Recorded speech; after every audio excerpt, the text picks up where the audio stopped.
It's time to enter a world of fashion, glamour and glitz, and the greatest pop music of all time. Not to mention leg warmers and Rubik's Cubes. It's time to stand and deliver the music. Welcome to the world of music.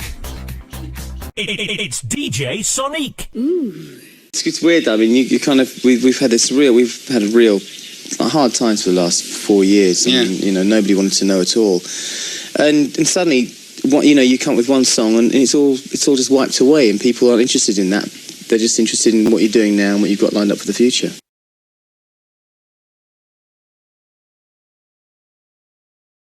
We didn't really. You see, we were just like the actual demo tape that got us the contract was about 4 minutes long, and it was just, we did it for £20 in Andrew's front room to try and get someone to give us, because we had no money being on the dole. We wanted someone to give us the money to make a proper demo.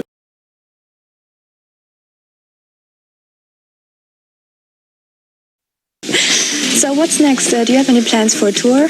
Yeah, well, I think touring is what we really enjoy most. I mean, the album's finished now, and we're really, really sort of pleased and excited about that. So we'll be hitting the road about November time. We should be getting to Germany at the beginning of '87.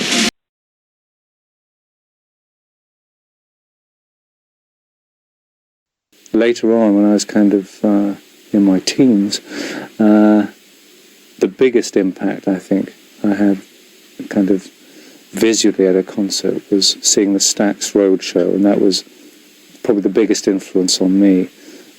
Seeing Otis Redding and Sam and Dave and all those great people, where once again the music was right with the look.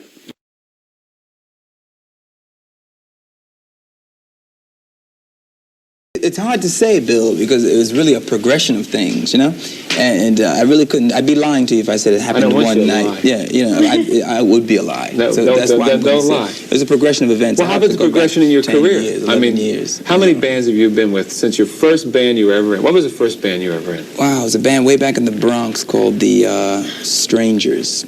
What did they do?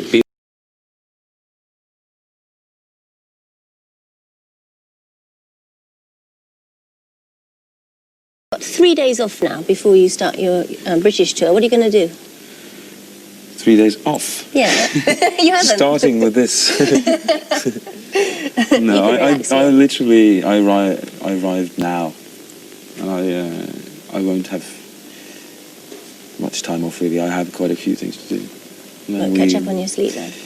Yeah, I'll do that on the plane to New.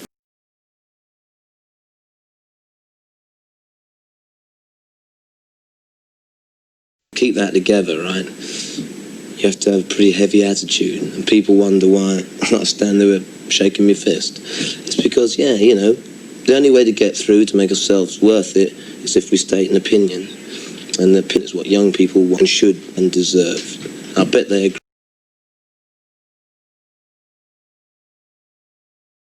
100 times on tour, because it's the song we did in the sound check as well, and we've got a few different parts and a lot more vocals, a lot more harmonies, and it's basically a lot more exciting. We wanted to put that on, basically.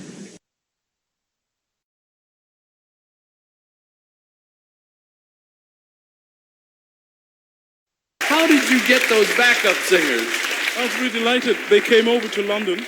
Yeah. I believe they... I mean, this is Kathleen Turner, Michael Douglas, Danny DeVito. These are not your normal backup singers. I know, they're all people that I like and admire, for what they've done over the years.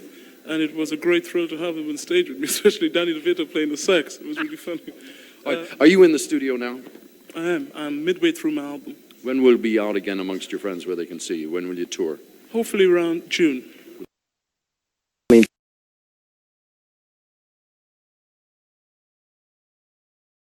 Pop music is throwaway enough as it is, but to have that sort of constant assertion that everything you do is behind an image there's a person behind it, there's a brain behind it, and I think every contemporary group does a lot more work than people give them credit for. Really? Yeah. There's a lot of work going on behind the scenes. Oh yeah.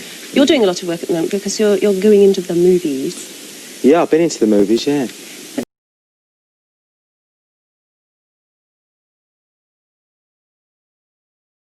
You can't touch this.